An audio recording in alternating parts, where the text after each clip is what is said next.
در ناحیه فرخور روزی دعوتشونده در سطح بلند آمادگی دایر گردید. این جوانان تا آغاز چاره‌بینی به کمیسریات حربی ناحیه حاضر شده آمادگی خود را برای ادای قرض شهروندی اظهار داشتند.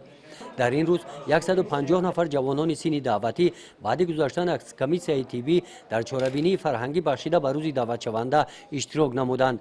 این چاره‌بینی در ورزشگاه مرکزی ناحیه دایر گردیده در آن برای گسیل نوسکران، نمایندگان مقامات اجرایی حاکمیت دولتی ناحیه، راهبران مقامات‌های حفظ حقوق، والدان نوسکران اشتراک کردند.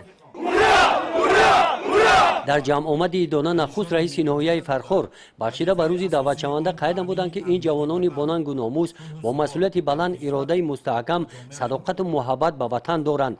باوری است که آنها در صف قواهای مسلح جمهوری تاجیکستان صافدلانه خدمت نموده بعد ادای خدمت با سری بلند نزد پدر و مادر برمیگردند. وطن با چنین فرزندانش افتخار می نماید. همچنین به آن والدانی که چنین فرزندان را تربیت نموده به کمال رسانیدند از نام مقامات اجرایی حاکمیت دولتی ناحیه با آنها اظهار سپاس کرده شد. در چاره‌بینی روزی دعوتشونده نوسکران و والدان آنها برآمد کردند.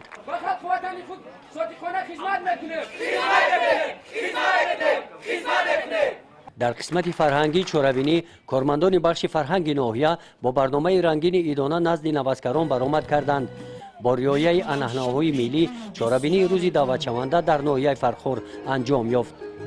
گزارش خواجه نظریف خدای نظر ظهوروف از ناحیه فرخور برای برنامه اطلاعاتی نوید.